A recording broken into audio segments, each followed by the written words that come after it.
Okay, we can we can start.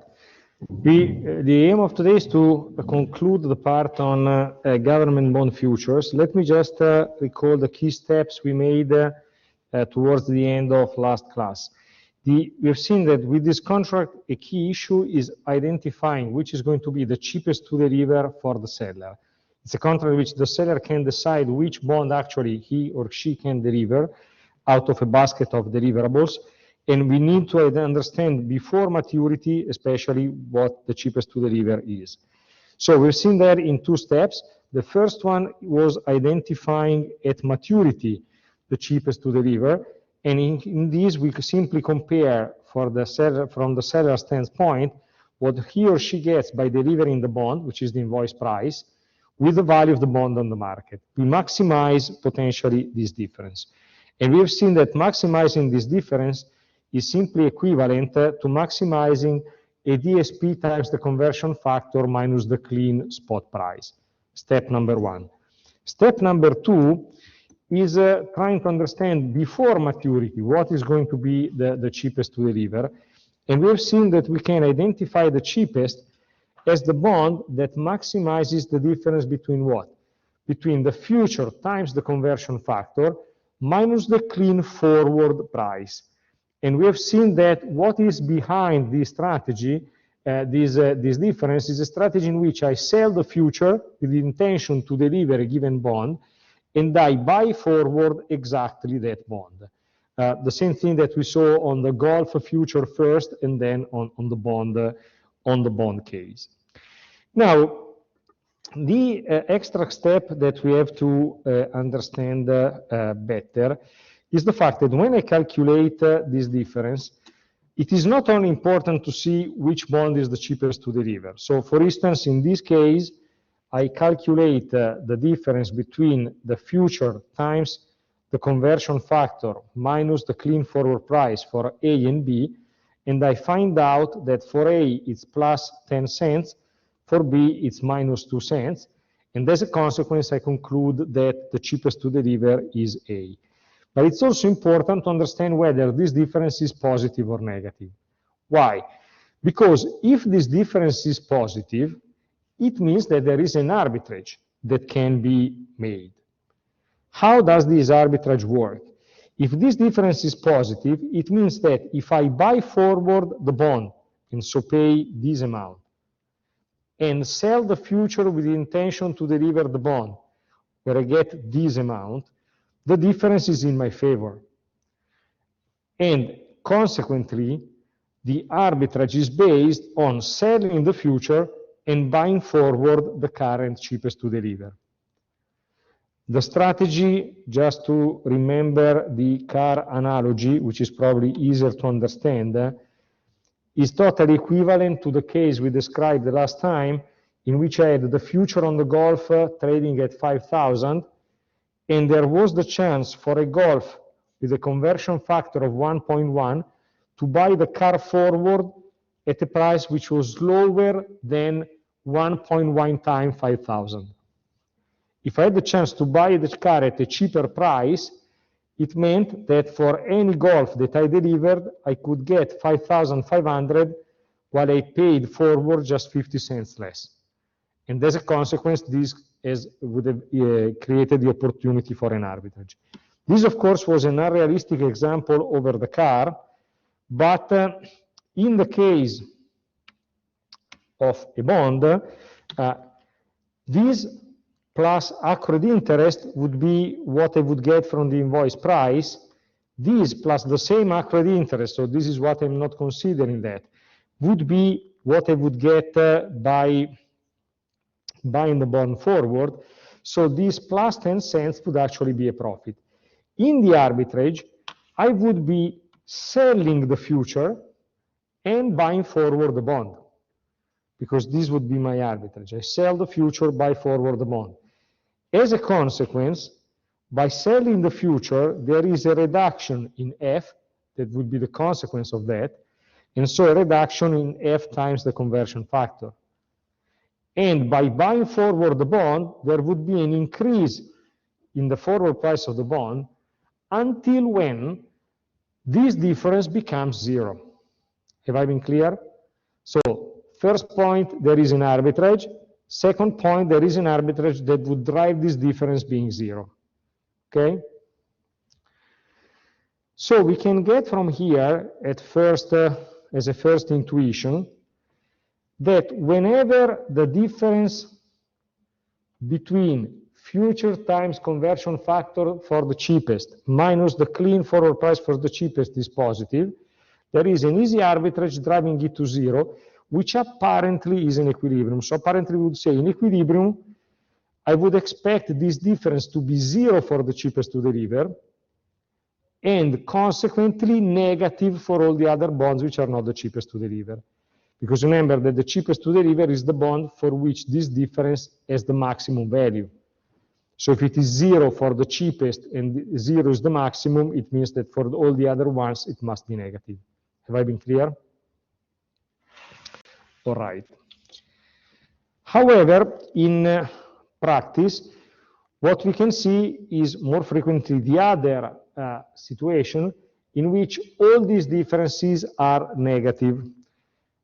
So for instance, in this numerical example, when I calculate the same difference, is minus 0.001 for bond A, sorry, and minus 0.008 for bond B, I still conclude that A is the cheapest to deliver, but of course I cannot make the same arbitrage in which I sell the bond, sell the future, and buy forward the bond.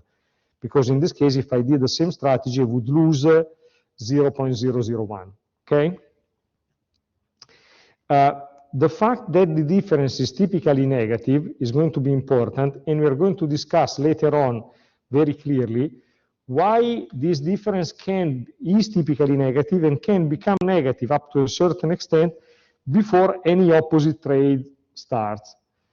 The intuition is that when this difference is positive, the arbitrage is an arbitrage and is easy, because it involves selling the future in which I'm in full control of the situation. Intuitively, if the difference is negative, the trade that can be made involves selling forward the individual bond and buying, not selling the future. And if I buy the future, the risk that I have is that I will not be delivered the bond that I've sold. And so the strategy made the other way around is not riskless, and as a consequence, it's a risky strategy, and we're going to discuss whether one goes for that strategy or just forgets about it. But let's go step by step. As a first step, with the idea that we discussed earlier of the arbitrage, if you want, on the easy side, when the difference is positive, we've seen that the difference is going to be driven to 0. So we would say that in equilibrium, you would expect to find that the future times the conversion factor for the cheapest minus the clean forward price for the cheapest should be 0. This tells me what is expected to be the equilibrium price for the future, so my F star. What is called the fair future price is derived exactly as the F such that this relationship is satisfied. So, very simply, F star is equal to the ratio between the clean forward price of the cheapest and the conversion factor of the cheapest, okay? So the ratio between these two for a bond which is not the cheapest doesn't matter, okay? The only one that matters is the one for the cheapest, and this coincides with the fair future price. Now, there are two key things to be said about it. The first one is the following. Apart from the formula and the enthusiasm of having found another equilibrium relationship, there is an economic idea behind that is super important, which is the following. When you have a contract in which the underlying is one bond chosen by the seller out of the basket of 3 or maybe 10 bonds or 15 bonds, one of the general misconceptions that people that do not understand well this contract tend to have is the idea that given that there are multiple deliverables, The price of the future depends on the weighted average or the weighted average behavior of all the bonds which are deliverable. This formula tells us a very different idea. The future is not tracking the average value of the bonds which are delivered. The future is following one bond, is only following the cheapest to deliver, okay? The fair future price is linked only to one bond, essentially. This has a lot of implications, as we're going to discuss in part in the rest of the class. Because on one hand, it's important to capture the change in the cheapest to deliver from an arbitrage standpoint, which is what we are going to discuss mostly in class. But let me give you a quick intuition about why the fact that the cheapest to deliver can change is more relevant for the general public than arbitrageurs. One of the usages that I don't have the time to discuss in detail, unfortunately, of this contract can be hedging positions on government bonds in, say, mutual funds or bank treasury departments, okay? So you run the risk that interest rates may go up, bond prices may go down, and there's a way to hedge, you sell the future, okay? As a hedging strategy. Clearly, one key point is if the future goes up, how much is going up? How does the future react to rates? How can I calculate what the duration of the future is? Is it high, low? What is the story? It derives from this formula.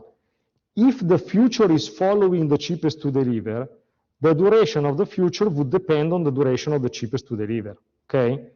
Because it reacts to rates as the bond the future is linked to. Is that okay?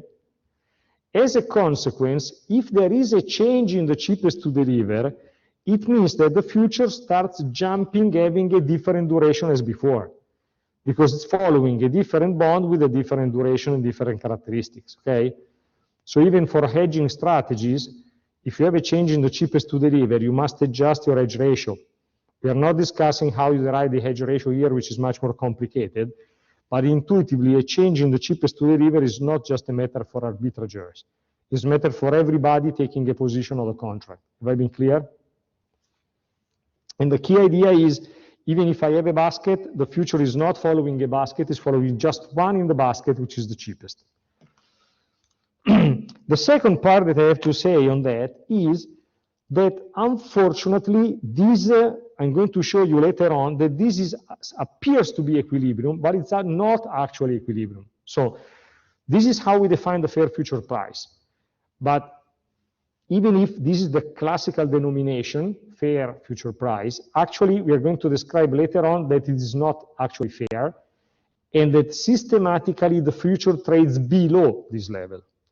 So what I'm going to define in a few slides from now is that when you see these equations satisfied and this difference being zero, it is not a case in which you say there's nothing I can do on the market, but it's a case in which one individual who has understood how this contract works says there's an opportunity for me, I sell the future, buy forward the bond and drive this difference negative.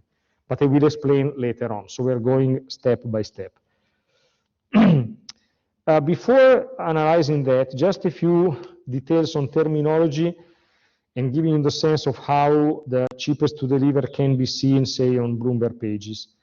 In terms of terminology, while we have concentrated so far on what, in my view, personally is clearer, which is futures time conversion factor minus clean forward price, which is the profit I can have at maturity by selling the future and buying forward the bond. Some traders look at just the symmetric quantity represented by ST minus F times the conversion factor, which is called value basis or net basis. So it is not a different thing, it's just the opposite, just a matter of terminology and understanding what it means if you have a colleague of yours talking in these terms. So for instance, if you have a value or net basis equal to 0, this is equivalent to say that the future is trading at the fair future price, because it means that F times conversion factor minus the clean forward price is equal to 0, okay? Or for instance, if you have a value basis which is negative, it means that futures time conversion factor minus the clean forward price is positive, which means that the future is overvalued, okay? And symmetrically, a positive value basis could tell you that the future is theoretically undervalued, trading below the fair future price. I'm saying that because, for instance, if you look at Bloomberg, this is the page on which you can find the ranking of deliverable bonds. This is an old page on the German government bond, where in the 3 lines here we have 3 different bonds, which are the 3 deliverable bonds for debt maturity, and the ranking comes out from the last column. So here we have the net basis. The net basis here, let me say that again, is ST minus F times the conversion factor for the different bonds. In other words, if we wanted to say the same, give the same information in more familiar way, the last column tells me that for the 3 bonds I have, for bond number 1, F times the conversion factor minus ST is minus 0.14. More precisely, minus 0.139, which is just the opposite of this, okay? For the second bond, it's minus 0.48, as I get from here. For the third bond, is minus 1.19, okay? So just a different way of representing the same idea, inverting the sign. So given that the cheapest to deliver is the one that maximizes this quantity, the cheapest to deliver here is bond 1, 2, or 3. Is bond 1, okay? Bond 1 is the cheapest because it's the one maximizing F times conversion factor minus ST, or if you want, is the bond minimizing the net basis or the value basis, which is exactly the same, okay? Here it's also important to capture whether by looking at the number, the easy arbitrage implying selling the future can be done or not. Whenever the net basis is positive, it means that this difference is negative, and so you can't make the easy arbitrage of selling the future buying forward the bond, okay? This is just a matter of a way of representing the same number, unfortunately inverted. Now, when you look at these pages, it's important also to clarify that there are 2 other ways through which practitioners can find what is the cheapest to deliver. There is a big difference between these 2 other alternative methods that I'm going to show, because the first one, which is maximizing the implied repo rate, is absolutely perfect, works always. It's only super complicated. So it's not my key suggestion. My best suggestion is always to maximize F times the conversion factor minus the clean forward price. The other method that I'm going to show is super simple, but unfortunately it's a simplified method. So I'm expressing that because it's a typical rule of thumb that many people know. But I also want to clarify that it's occasionally potentially wrong. And so whenever this method, the last method, is in contrast with maximizing F times conversion factor minus clean forward price, the method of maximizing F times conversion factor minus clean forward is correct and the other is incorrect, okay? Let me start from the implied repo rate criteria. The point is the following. When you have the different deliverable bonds, you can calculate which is the potential implied repo rate that they can offer to you by making a very particular deal. And the idea in general is the following. We've seen when discussing repo rates that a repo, an investment repo or a financing repo, is a transaction in which either you buy the stock spot and you sell it forward or vice versa, okay? For instance, it's an investment repo when you buy the stock spot and sell it forward. If you remember, we made this example of having, for instance, stock A and stock B with a spot of 99, and the 1 year forward of 102, and the second one with 100 and 102, okay? Discussing which of the two was yielding the highest repo rate between the two, if you remember the story. Now, whenever you have a spot price and a forward price, you can calculate a repo.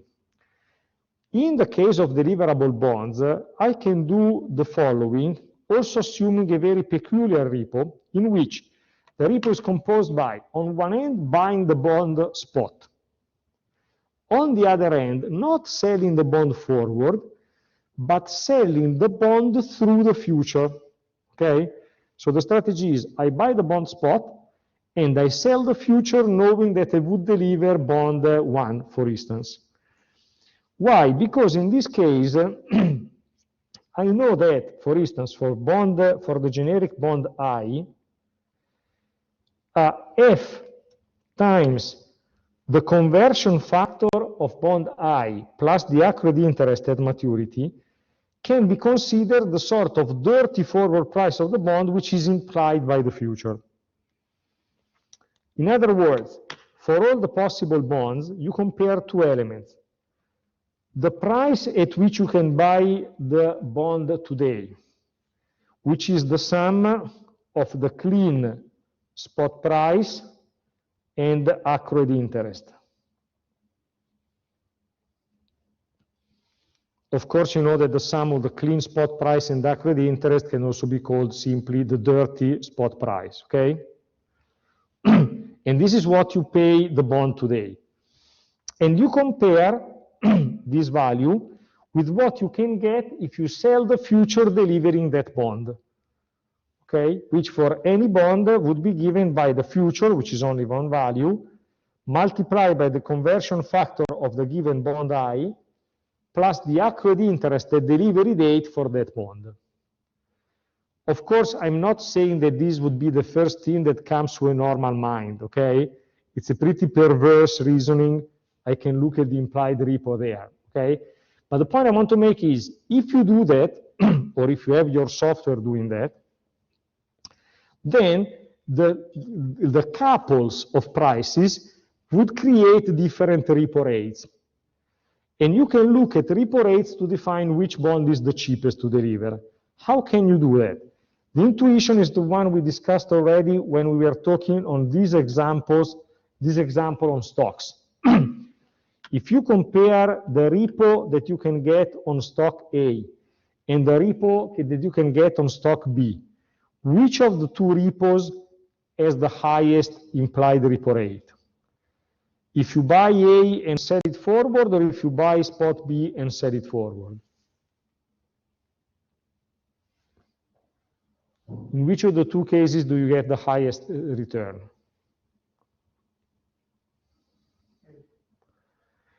In general, if you get the same amount at maturity, which is 102, you get the highest return when you invest less today, okay? So you get the highest repo with the cheaper bond, cheaper stock, sorry, which is A. I make this example just to give you the intuition that given that, of course, you're going to have different repos, the one which identifies the cheapest is the one with the maximum implied repo, okay? If you don't get this point, you don't know whether it's the maximum or the minimum or whatever. It's the maximum. Why? Because the cheaper the stock is, in my first example, A and B, the higher is the repo. And here is the same story.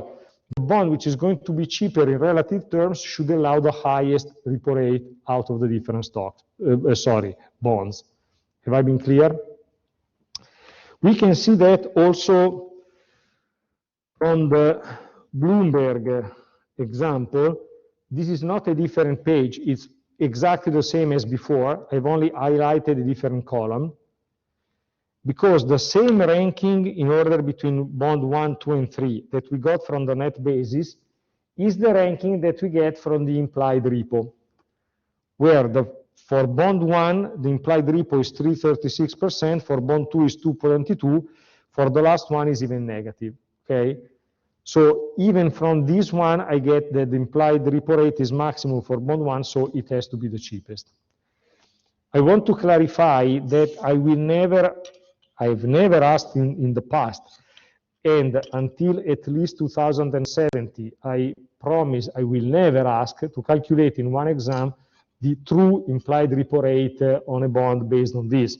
Okay, so I can ask to calculate an implied repo on a stock, especially non-dividend paying stock. The example 99, 102 as before may be other, not necessarily with a 1 year maturity. That's super fine.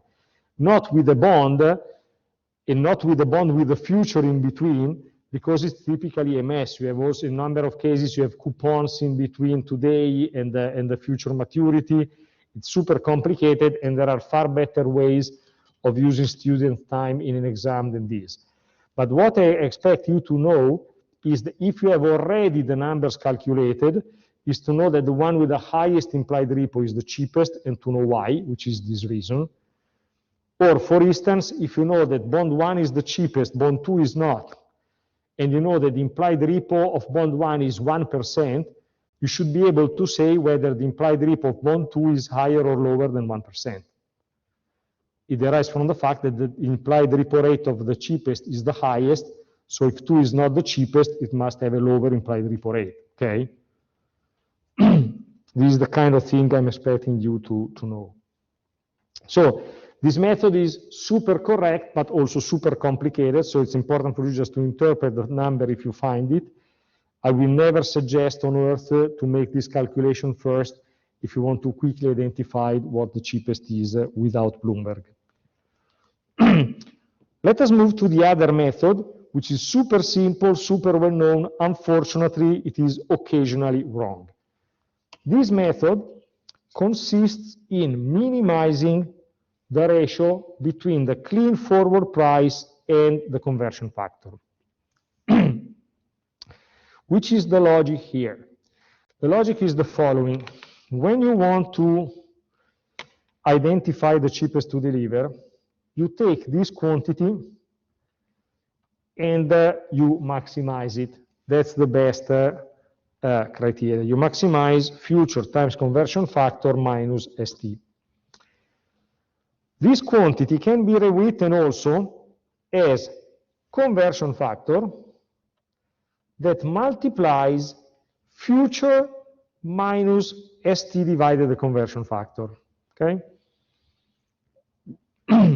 So, the reasoning behind this method that the cheapest to deliver is obtained by minimizing ST divided conversion factor starts from the fact that in this parenthesis, given that F is identical for all bonds, because you only have one future, it doesn't depend on bond 1, 2, and 3, you maximize what you have here in brackets if you minimize this part, okay? Now, there is only a small problem. The problem is that with this method, what you are sure to do is that you are maximizing this amount.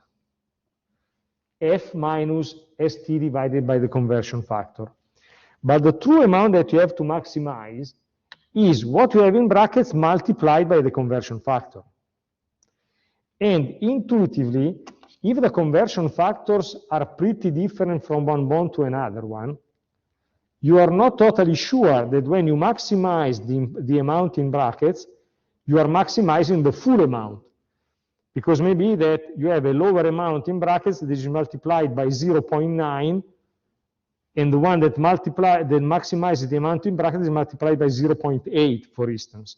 And so as a total, it's not the one which is the true cheapest to deliver. Is that okay? So it's important to capture that this method is super simple, just a ratio and you get it, but 95% of times is okay. But occasionally, it can go in contrast with the other criteria, and whenever it goes in contrast, simply this is wrong. So you shouldn't say the cheapest to deliver is even bond 1 or bond 7, depending on the criteria. There is only one cheapest to deliver, and if this method is in contrast, you say this method will tell me that bond 7 is the cheapest, but this is not the case. It's one of the cases in which this is not working, okay? This is the interpretation if this occasionally produces different results as opposed to others. Okay?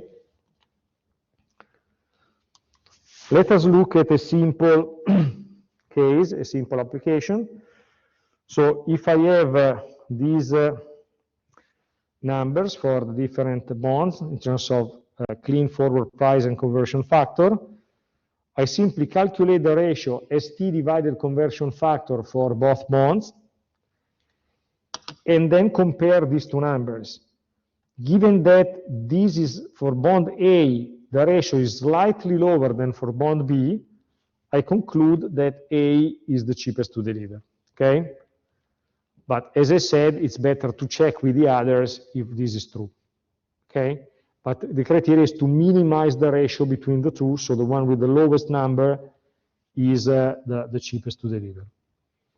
This is just to know the typical two alternative methods to identify which bond is the current cheapest. Okay, now we have to make a step which is more conceptually important, which is the following. We have said earlier that the fair future price is the one such that the value basis is 0 for the cheapest to deliver. So you can write it in two ways. You can invert the relationship. The idea is that for the cheapest to deliver, in equilibrium, you would expect that F times the conversion factor of the cheapest minus the clean forward price is 0. If this happens, the future is trading at the fair future price. However, let us look at the Bloomberg example I was reporting earlier. In the Bloomberg example I reported earlier, this is not the case. For the cheapest to deliver, that value is not 0, okay? I have 0.13, let's say 0.14 if I approximate that, which means that this amount would be minus 0.14. Now, is there an arbitrage that can be made? The arbitrage in case would not be involving selling the future and buying forward the cheapest to deliver, but in case might involve selling forward the cheapest to deliver and buying the future. What I'm going to show here are essentially two things. First, making this deal would not be an arbitrage. Making this deal would be a risky trade. Why?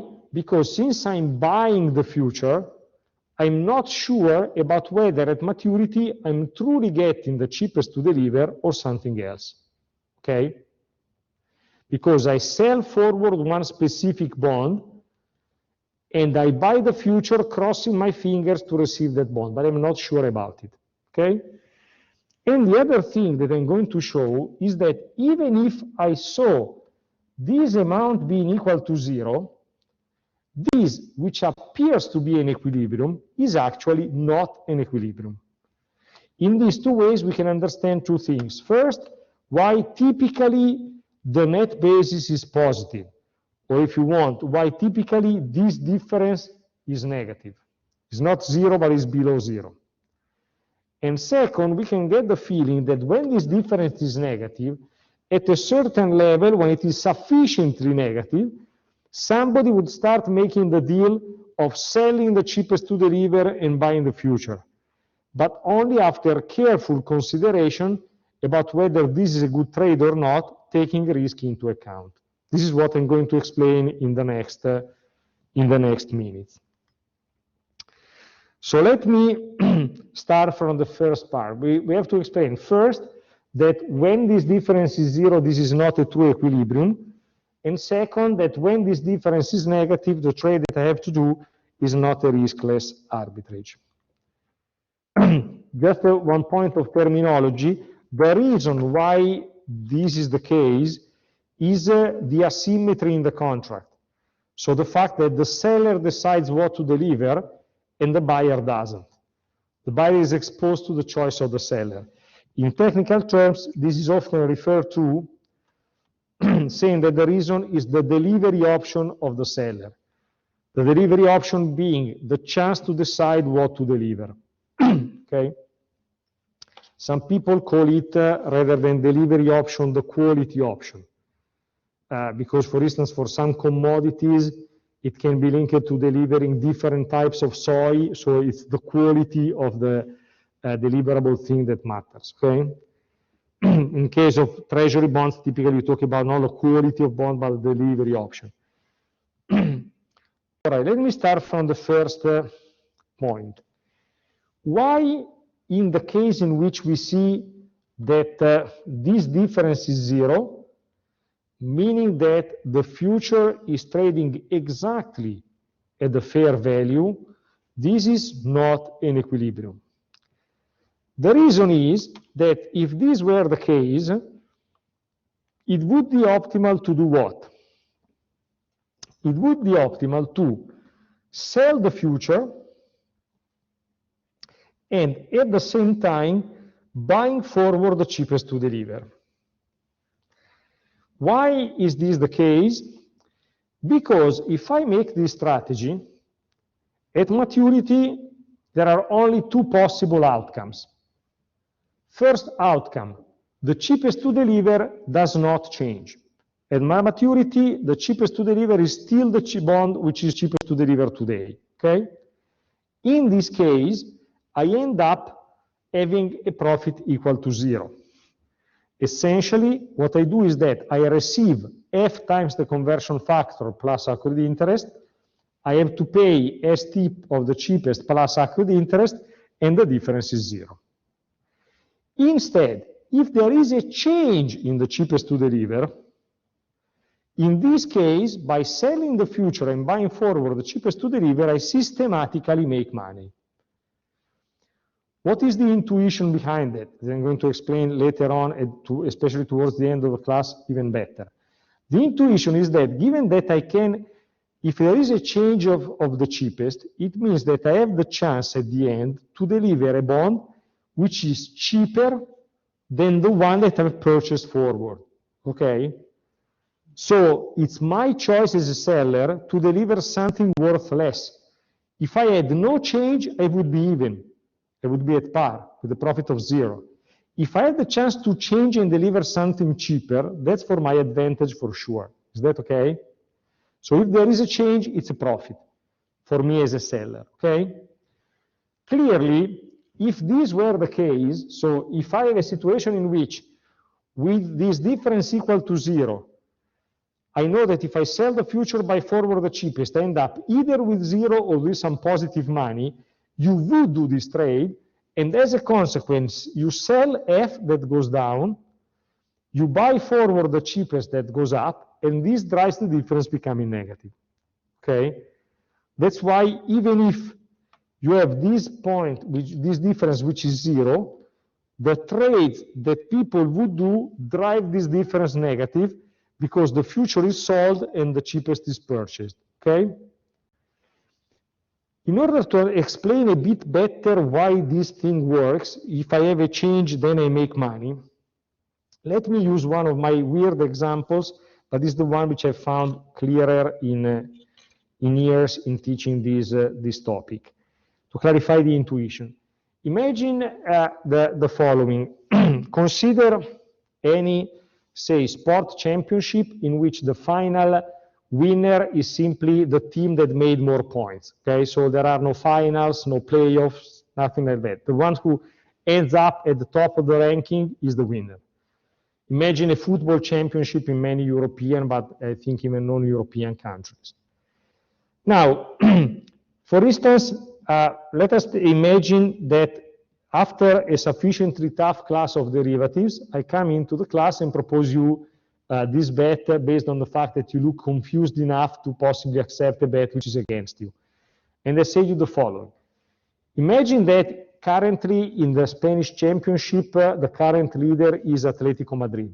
I didn't know that, but I was informed in previous classes, and apparently this information is still correct. And I propose to you to make a bet of this type. From now to the end, at the end of the football Spanish championship, I will pay you €1 for every point that the current leader, which is Atletico Madrid, will make from now to the end of the tournament.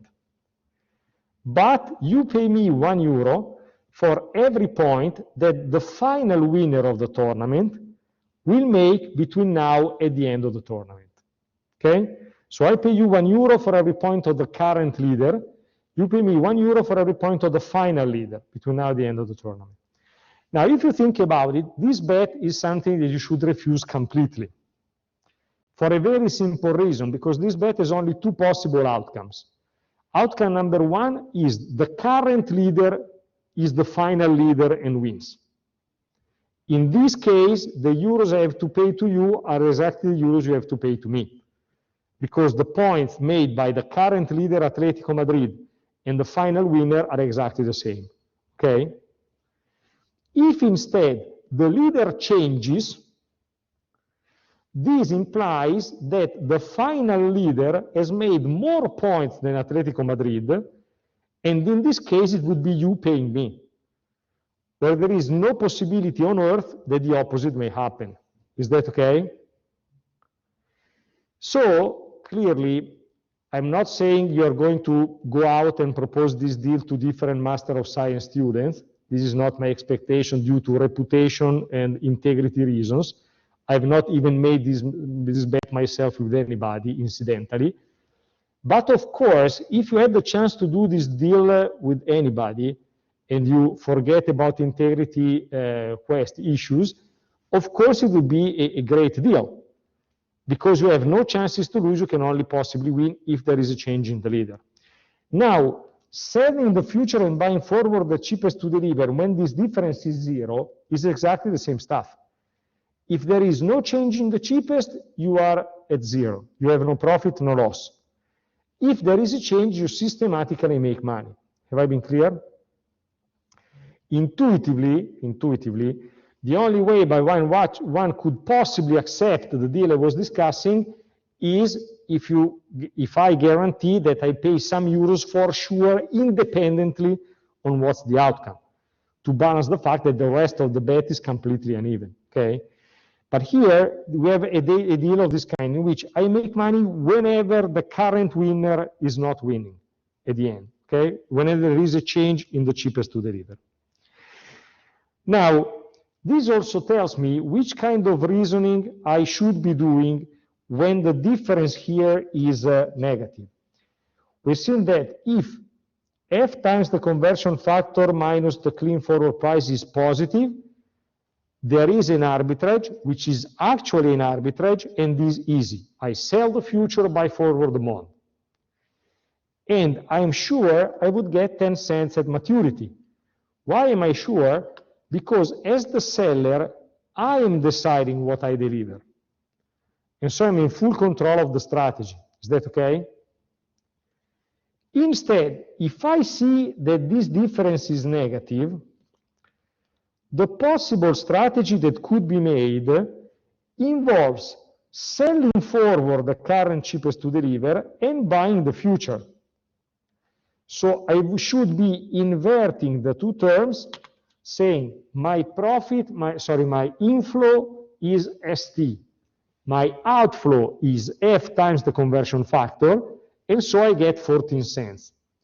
But this is conditional on the fact that the cheapest to deliver does not change from now to maturity. Because here you are selling one actual bond and you are buying the future, but you don't know whether you will get exactly the same bond you are selling. Have I been clear? Now, let us be more precise. You are not running the risk that the seller picks randomly one bond. The seller will not act randomly. The seller will give you what is going to be the cheapest to deliver at maturity. So technically, the risk you are running is the risk that the cheapest to deliver may change. The seller would give you a different bond from the one that you are selling forward now, only if there is a change in the cheapest to deliver. Okay? What is the implication? The implication is that not necessarily you see these 14 cents that could be potentially made if there is no change in the cheapest, and you go for the strategy. Before you go, you ask yourself whether it is worthwhile or not, because it's not an arbitrage, it's something risky, okay? Which are the elements you are going to consider? You are going to consider two simple elements. The first one is the potential gains. So imagine this difference is negative. And therefore, potentially, you could sell forward the bond and buy the future and make money. Fine. But what you ask yourself is, how negative is it? It is minus 3 cents or is minus 40 cents? Because if I sell forward the bond and buy the future, in the first case, at best, I make 3 cents. In the second case, at best, I make 40. And intuitively, very intuitively, if the amount that you can make in the best possible case is super small, you would probably even not think about it, okay? If it is only 3 cents, you would say forget it. 14 cents, maybe 40 cents, sounds a bit better. The second thing you ask yourself is, how large is the risk of a change in the cheapest to deliver? Because if you had the certainty that the cheapest to deliver will never ever change, maybe you will also go for a small amount because you say it's actually super safe, okay? The risk is the chance that the cheapest to deliver may change. And this is what I want to explain a bit better, how you can qualitatively assess that. This is why the football example can help again in remembering the key idea. Imagine that I ask you the following. If you had to evaluate the risk that Atletico Madrid may not be winning the current Spanish football championship, or maybe another team may not be winning the cricket championship in India, which is based on the same story that the one with more points at the end is the winner. Which are the questions you should make to the big expert of the cricket championship in India or football championship in Spain to understand which is the risk that the current leader will not eventually win?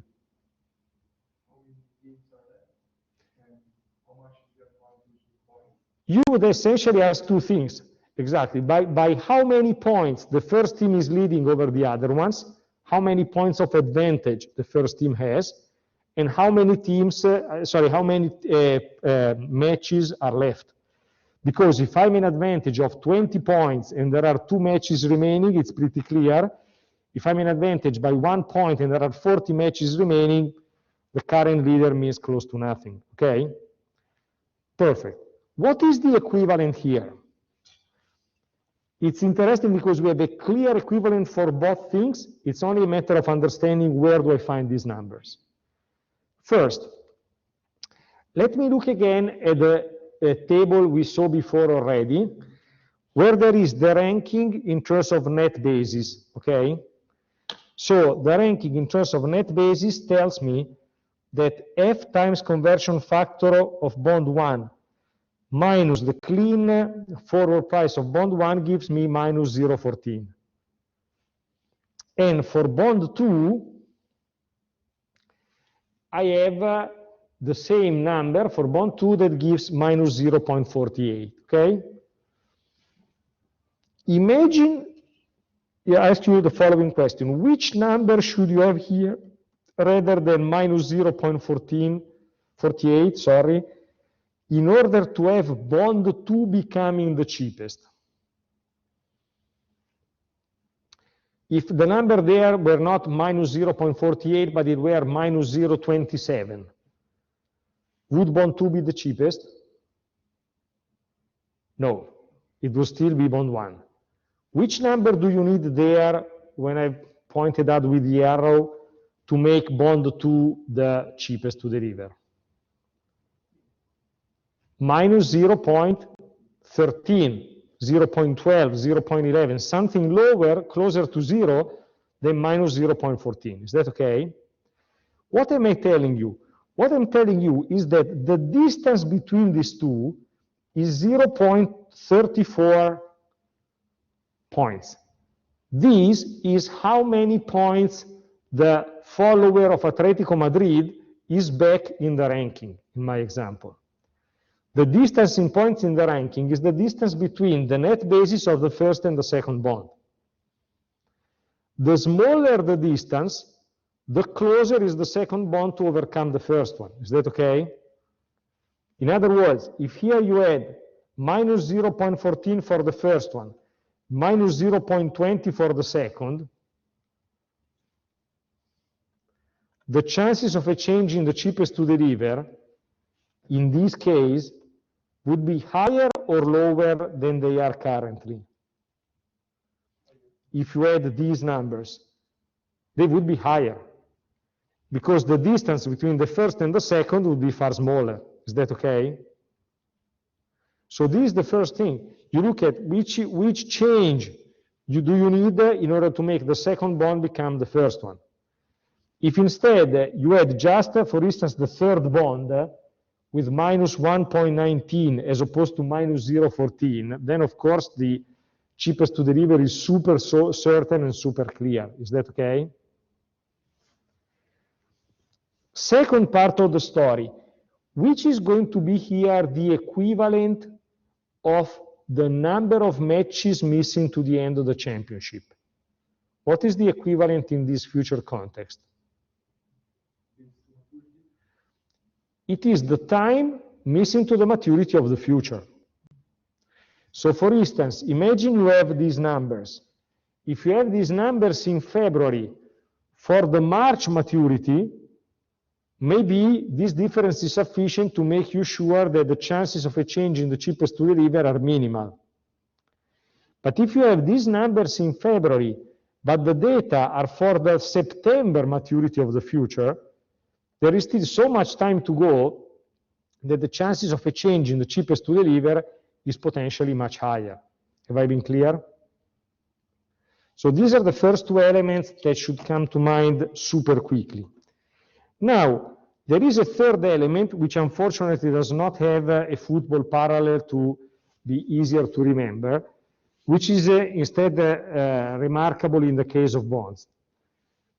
Here, if you think about this 0.34 of difference that you need to cover if bond 2 has to become the cheapest, is a difference in relative prices, okay? And if you have bonds, bond prices tend to react mainly to the same factor, which is the level of rates, okay? So it's not sufficient to have a case in which bond 2 price falls by 34 cents. Because probably if the price of bond 2 is falling by 34 cents, also the bond price of 1 is falling, okay? So there is this element intuitively. Well, the third element that matters is that you have more chances to have a change in the cheapest to deliver if there is more difference between the modified durations of the bonds which are deliverable.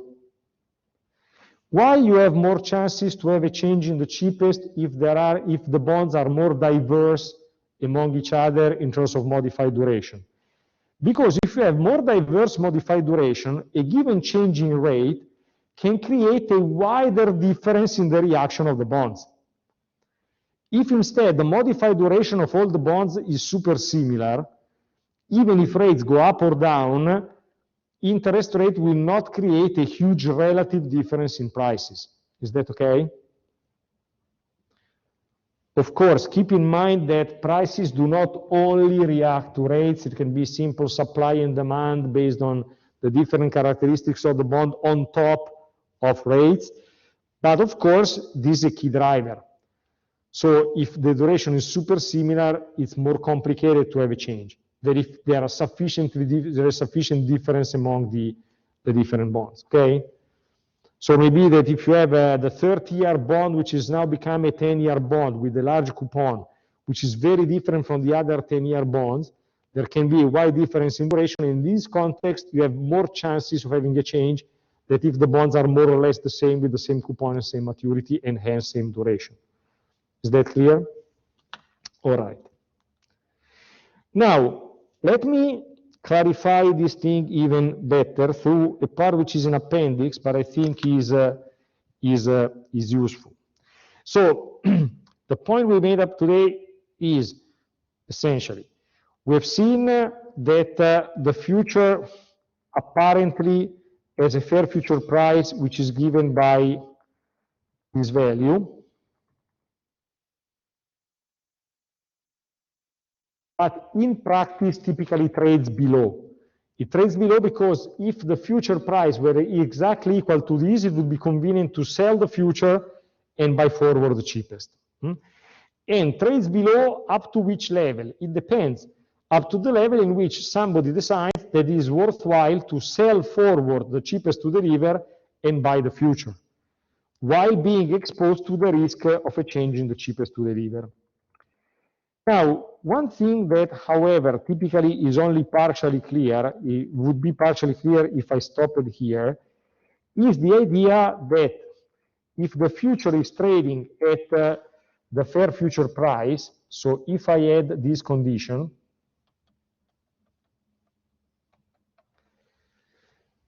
and if I sell the future, buy forward the cheapest, I systematically make money if there is a change in the cheapest. In the Atletico Madrid example, it is clear. Why this happens here, it's a bit less clear. This is what I'm going to clarify now. Before going to there, however, I also want to point out a couple of other elements.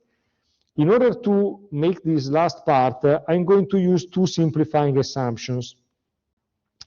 Simplifying assumption number one is the following. Okay. The first one is assuming that the bond that minimizes ST divided the conversion factor is always the cheapest to the river. This method is the simplified one, so it's almost systematically correct, but not systematically correct. In this example, I'm assuming it works every time, okay? The second simplifying assumption, which is only totally not necessary, it's only to make the graph understandable, is that I will model the relationship between interest rates and bond prices not as a curve, but as a line. The first time I did the example, I used the curve, but nobody in the class understood, absolutely zero people. So I realized it was too much, and honestly, even by looking back, it was crazy to use a curve. So let me use lines, which is same idea, just to understand better what we are doing and simplifying. Now, what we have here in the graph is what? We have a graph in which on the x-axis, we have the level of rates, okay? Lower or higher interest rates. On the y-axis, we have the ratio for three bonds which are deliverable between the clean forward price divided the conversion factor, okay? Now, which relationship do we have between rates and forward bond prices? It's pretty simple. First, which relationship do we have between rates and spot bond prices? When rates go up, what happens to bond prices? They go down, okay? Because I'm increasing the discounting of the future cash flows. So when I'm considering fixed rate bonds, and here all bonds underlying the future are fixed rate bonds with a fixed coupon, bond prices would be going down. The same thing, if you think about it, must happen to forward prices as well. There are two ways in which you can understand that if rates go up, also forward bond prices are falling. One possibility is to consider forward prices as something which is formed through a cash and carry arbitrage with spot bond prices. If spot bond prices fall through a cash and carry, the cash and carry becomes cheaper and also forward prices have to fall, okay? The second possibility for the most refined of you, but it would work the same way, is when you see a forward price for a bond, you say, I'm discounting all the cash flows after the forward date I'm considering, and I'm discounting all subsequent cash flow with forward rates. In any case, if rates go up, they go up both on the spot and the forward basis, and as a consequence, the discounted value of cash flow is going to decrease in both cases, okay? So what we see here is a situation in which when rates go up, all STs decrease. However, they decrease in a different way. Why? Because I'm assuming that these three bonds have different durations, okay? Which of the three bonds in the graph has the highest duration. A bond with a higher duration is more or less sensitive to changing rates. Is more sensitive. So which of the three bonds here has the highest duration? It's bond 3, because even just a small change in prices up or down implies a very large change a small change in rates up or down implies a very large change in prices, okay? So here bond 3 is the one with high modified duration. Bond 2 has an intermediate modified duration, and bond 1 has a low modified duration, okay? Incidentally, in this graph, there is already something which is interesting, which is the idea that the cheapest to deliver is not typically a super random stuff. It's something that has a criteria behind it. And in order to understand that, think about this story. Imagine the cheapest to deliver exists. Why? Because the adjustment of the conversion factor is an imperfect adjustment, okay? Because the conversion factor is calculated assuming a 3% semi-annual rate, which is not the market rate, okay? Now, imagine for a second you wake up tomorrow, this is not my forecast for rates tomorrow, not at all, and you discover that tomorrow morning, magically, German government bond rates are 3% semi-annual. Of course, this is not a possibility at all, okay? But imagine for a second this were the case. If market rates were exactly 3% semi-annual, then the conversion factor tomorrow would be perfect, because it would be correcting bond prices precisely as market rates would do, okay? And as a consequence, it would be completely indifferent which bond to deliver, okay? Because the correction would be absolutely wonderful. Now, imagine that tomorrow afternoon, rates start decreasing. So from a 3% semi-annual, they go down towards 0, okay? If rates fall, what happens to bond prices? They rise or fall? They rise. Now, in a context in which, from the situation in which all bonds were indifferent for me to deliver, bond prices are going up, the cheapest to deliver is going to be the bond that goes up the most or the least, the cheapest, in a context in which all bond prices are rising. The one going up, the least. The one going up the most is going to be the most expensive, not the cheapest, okay? Intuitively, this tells you what?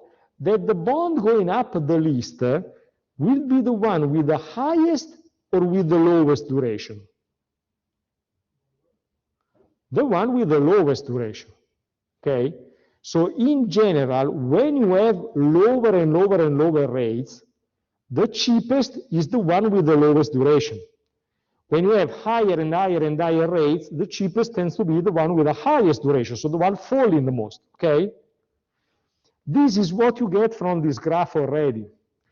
Because if you consider the cheapest to deliver as the one minimizing this quantity, minimizing ST divided conversion factor, it means that in any given point, say when you are here, the cheapest to deliver graphically is the first bond that you find when you go up. So for instance, here, the cheapest to deliver is bond 2 in this point, because it's the first bond that I find, so the one with the lowest ST divided conversion factor.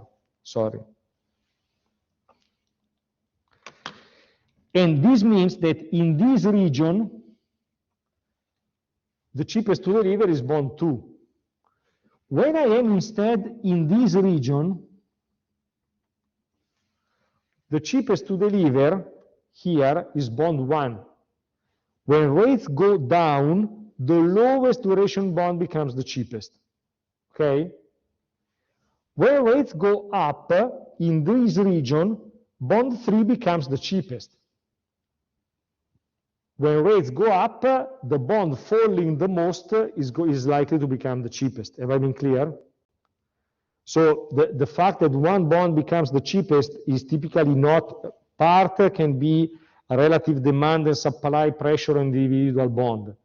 But a significant part of the story would be the reaction to rates and the higher or lower duration. Have I been clear? All right. Now, having this intuition, let me go in the more precise story that I wanted to develop. Imagine we start from an initial level of rates which is at R0, and imagine as a consequence that bond 2 is the cheapest to deliver. So for this level of rates, the first bond that I come up when I start from bottom and go up is bond 2. For this level of rates, bond 2 is the one minimizing ST divided the conversion factor, okay? Imagine that we have the future trading exactly at the fair future price, so F times the conversion factor minus ST of the cheapest is 0. We said that in this case it would be always convenient to sell the future and buy forward the cheapest. What I want to show you is that if I do this strategy, I'm going to systematically either end up with 0 if there is no change in the cheapest, or systematically make money if there is any change of the cheapest, being it bond 1 or bond 3, I don't care. If there is a change of the cheapest, I'm making money in any case. Let me show you the story. So, here my strategy is that I start from a case in which the future is trading at the fair future price, so this difference is 0 initially. And my strategy is I sell the future and buy forward the current cheapest to deliver, which happens to be bond 2, okay? So I have two parts of my strategy, sell F and buy forward bond 2. We are going to see what happens in two different scenarios. One is rates going down. This is the one we are going to see first, and then we're going to see what happens if rates go up. First case, rates going down. First question, if rates go down, what happens to bond prices? Spot bond prices, for simplicity. Rates go down, bond prices go up. Perfect. If spot bond prices go up, what happens to forward bond prices? They go up as well. What happens to the future? Since the future is linked to the clean forward price of the cheapest divided the conversion factor of the cheapest, the future would go up as well, following the cheapest to deliver forward price going up, okay? So everything is going up, wonderful. Now, look at these two parts of my strategy. Sell F on one hand, and buying forward bond 2 on the other end. If everything is going up, both the bond price and the future, on which of these two parts am I making money? I'm making money on the long position of bond 2 or on the short position on the future, if bond and future prices are going up. I'm making money on the long position on the bond and losing on the future, okay? So I have a profit here and the loss on the future, okay? The question now, sorry, here is a minus. The question now is to understand whether these two components are balanced or unbalanced. One of the two is larger than the other one. Let us consider two situations. The first situation is what happens if I have a small decrease in rates in the range between R0 and RA, where A stands for the point in which the line of bond 1 and bond 2 cross each other. So A is the point in which it would be indifferent to deliver bond 1 or bond 2, essentially. Okay? But until A, in this decreasing rates, the cheapest to deliver has always been bond 2. Okay? I'm in this situation in which in this part of the movement of rates, bond 2 has remained the cheapest and there has been so far no change. Now, in this region, the profits on the bond and the losses on the future are perfectly balanced. Very simply, if the future is linked to the cheapest to deliver in this way, and remember that the conversion factor is a constant, doesn't change with rates, if the forward price of the bond went up 10%, the future must have gone up by 10% as well. Okay? So the profits on one side and the losses on the other side must compensate perfectly. So until RA, the net profit is 0. Okay? But then let us see what happens if I move if I move lower, even lower in terms of rates, and rates move from RA to another level, say R low, which is lower than RA. In this second part of the movement, which is the cheapest to deliver in this region? It is still bond 1, bond 2. No, it has become bond 1. So the future now is following bond 1. And bond 1 has a lower duration than bond 2. Okay? What does this mean? It means that the future price is growing, but is growing at a lower level, at a slower speed than the price of bond 2. Is that okay? So below RA, the profits that I make on bond 2 are larger than the losses I make on the future, because the future is starting rising far slower than the bond 2 price. Is that okay? So I make money on the blue line because I'm long on bond 2, which is a higher duration, and I lose money on this line, which is the future. So I lose money with a lower speed. Have I been clear? And this is why I'm making money by the exchange. Incidentally, you also get here that if there is a wider difference between the two durations, it's even more risky to make the trade in which you buy the future and cross the fingers hoping you don't have a change in the cheapest. Because the loss after there is the change is a function of the difference of duration of the two. The larger is the difference of duration, the larger is the relative price difference that you can have between the old and the new cheapest. Okay? What happens instead if rates go up? Same story, just the other way around. Because if rates go up, think again about the strategy in which you sell the future and buy forward bond 2. If rates go up, what happens to bond prices? With the rising rates, bond prices fall. Forward bond prices fall, future price falls as well. So in this second case, you are making money on the future and losing money on the bond. And again here, you have two parts of the story.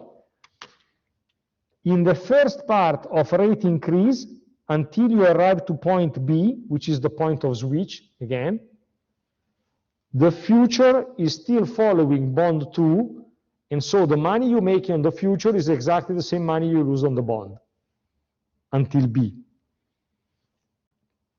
What happens next when rates are even higher and you are in the region that I'm highlighting now with the red arrows? The future is starting following which bond is the cheapest to deliver? No longer bond 2, but bond 3. And bond 3 has a higher duration, which means that the price of the future falls faster. And the price of the future falling faster is great news for me, because I'm making money out of the future price decrease. Is that okay? So I make more money on the future than I lose money on the long position on the bond. Have I been clear? So here you see that it doesn't matter whether rates go up or down. Whenever there is a change, I'm making money systematically. Is that clear? That's the intuition. Okay. Now let me show you, before making the introduction today of the next part of options, just an extra small things which is not crucial, and this part is not in the program, so this is just an extra material that you have on Blackboard, but it's an extra, but I think which is nice to be seen. This is another Bloomberg page on a simple analysis that a trader would probably practically do, just to check which are the chances of a potential change in the cheapest. How does this work? Here you have again 3 bonds, which are the 3 deliverable bonds in the German government bond case. And here on the first line you have the basis, which is a sort actually of adjusted basis. So let me clarify the intuition. Remember the previous Bloomberg page in which we had minus 0.14, minus 0.48 for the second, okay?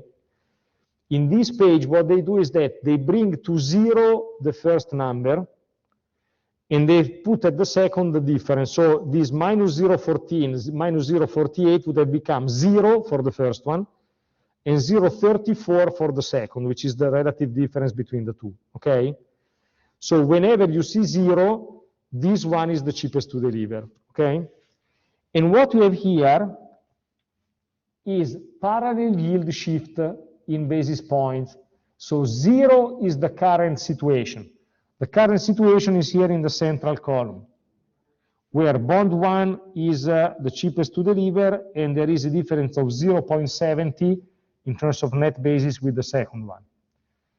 Then here you have minus 50 or minus 100 basis points. So this is a parallel shock of minus 0.50%. This is a parallel shock down of minus 1%. And this on the other side is plus 0.50% plus 1%. Okay? What do we get here from this table? Is the cheapest to deliver relatively stable or very volatile? What we get is that it is stable, because even if we increase rates by 1% or decrease it by 1%, it's always bond number 1, okay? Incidentally, look at the table in more detail. In which case you are relatively more likely to have a change in the cheapest, if rates go up or if rates go down? In which case you get closer to a change in the cheapest. How can you guess? How can you guess whether Barcelona has more chances to overcome Atletico Madrid? If it is at 4 points lower rather than 40 points lower, okay? Here, in which case the difference in the ranking is shrinking, when rates go up or down, looking at this table?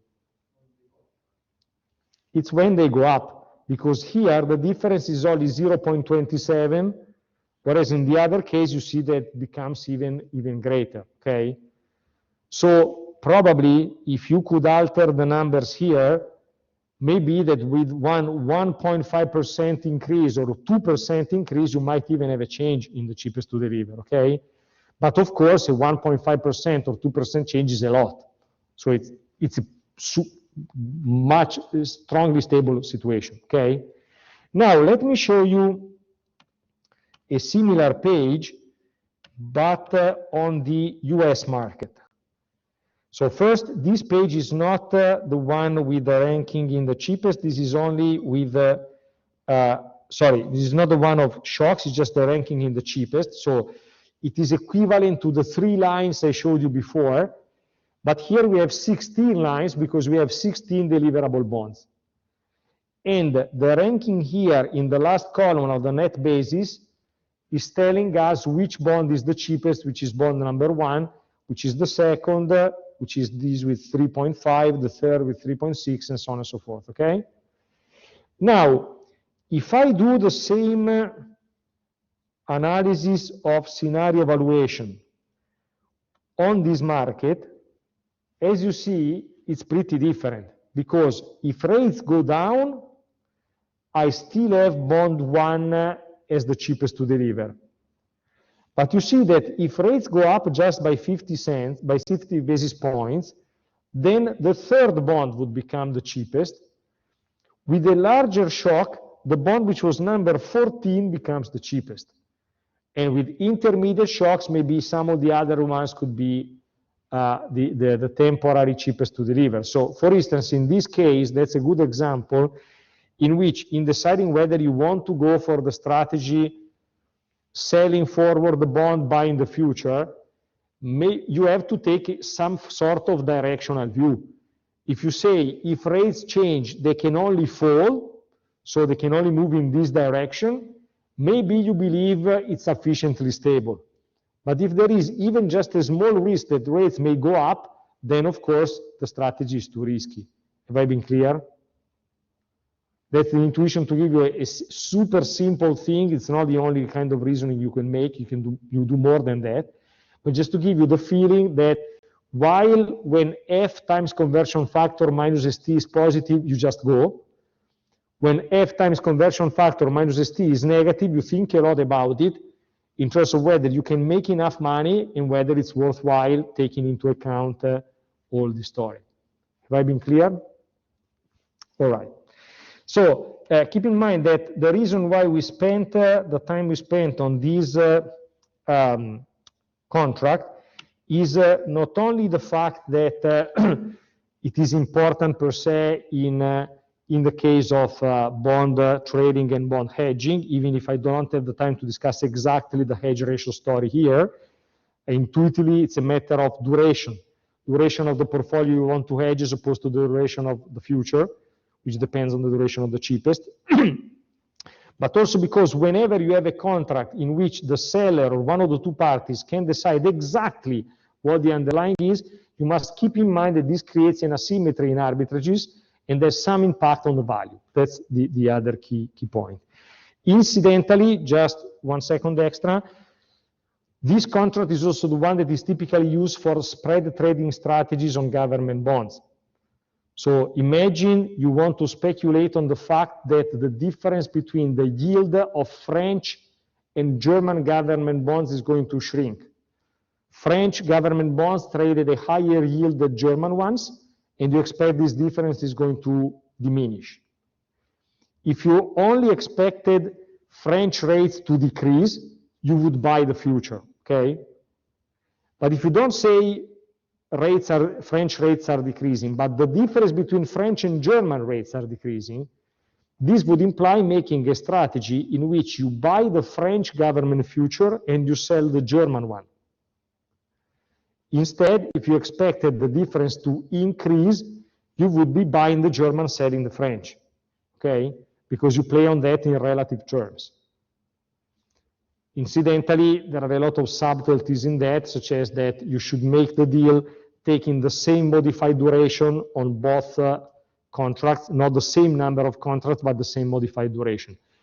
This is not something I have the time sufficient to discuss. I just said, put that as a quick remark without pretending it's going to be super clear.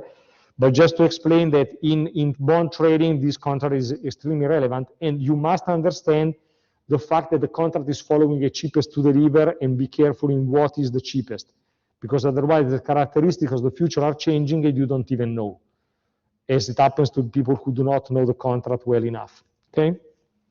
All right. Starting from tomorrow, we're going to enter into the realm of options. And what I want to do now is just to give you the agenda of what we are going to discuss with options. First part is that I'm going to introduce which are the main contracts on options, only considering essentially stock and bond sides. The reason is that we're going to show that there are some peculiarities, and it's important because essentially we must know on real life which are the characteristics of the contracts, and this is also why in dealing with options, I will sometimes give you at least a couple of examples during the course, because some contracts can be different, and so many things are absolutely identical, some are not, and I want to create a minimum of flexibility when you move to one contract to another one. The second step is going to be understanding the components of option value. So understanding the idea of intrinsic value and time value. And a third point which is related is understanding which are the factors affecting option value. You know, for instance, from Black-Scholes model that you have 5 inputs in the formula. You have the spot price, the strike price, time to maturity, the volatility, and the interest rate. I'm going to show you that in some very rare case you can have just 4, but most frequently you have 6.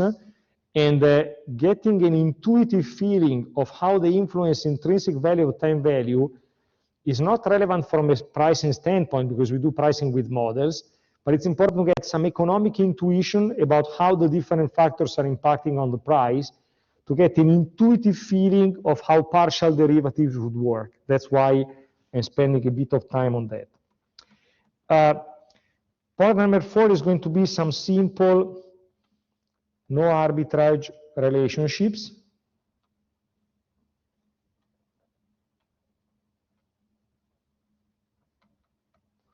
So essentially looking at the minimum value and at the put-call parity,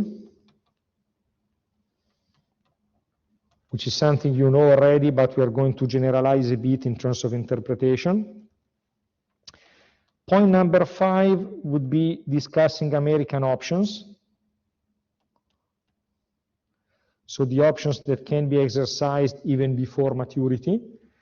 And we are going to go through 2 steps. Step number 1 is understanding when is early exercise convenient.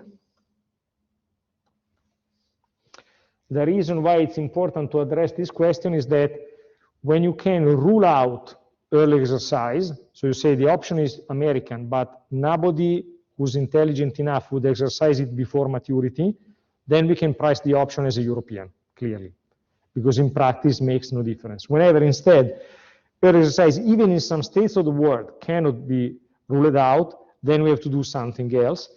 And we are going to show you that the something else is pricing American options with the binomial model. It's the simpler way to handle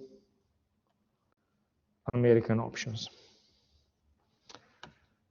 The following step is going to be represented by some extensions of the Black-Scholes model. And in particular, seeing how you can adapt the model when you have to evaluate an option on futures. So when the price of the underlying is not a spot price, but a forward or future price directly, and the formula is going to change clearly. The second case would be the case of options on stock indexes.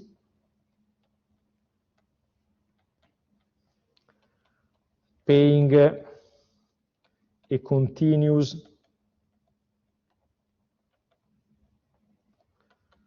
dividend yield, because of course you've seen the case of stocks that do not pay dividends, and as an analogy I will also clarify in 2 seconds how you can do that with a stock that pays an individual precise dividend. And then there is going to be also a third case, which is represented by currency options.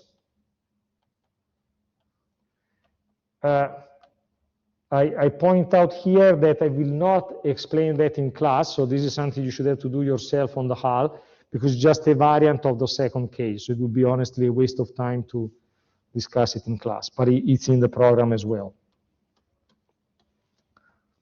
Part number 7 is going to be represented by the Greeks, so the coefficients, the partial derivatives, through which we can measure the riskiness of an option. So it's going to be delta, gamma, vega, theta, and rho. We will just mention rho and nothing else. But it's important to get a very good feeling of how the other ones behave. Part 8 would be represented by trading strategies. We are going just to focus on the main ones, but we are going to discuss a bit both the case of directional trading, which is essentially when you bet on changes in the price of the underlying asset. So you take a bet on options on Motorola based on whether Motorola would go up or down, as opposed to volatility trading,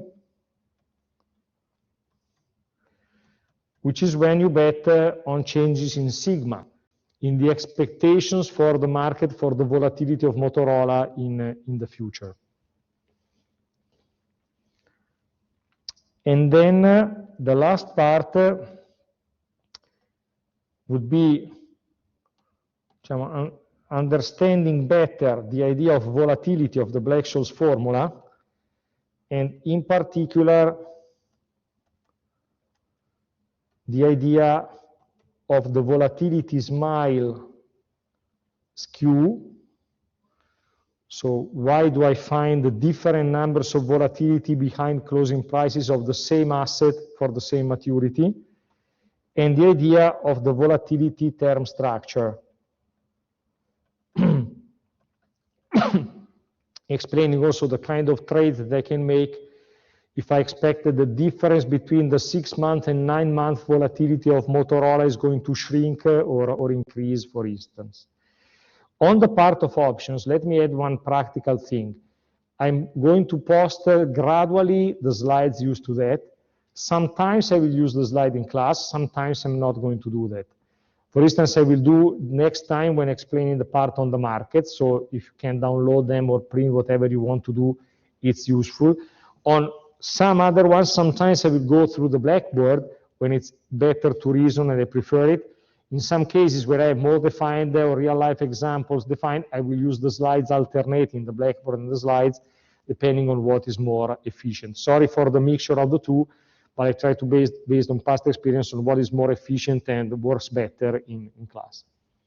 All right, thanks and see you tomorrow.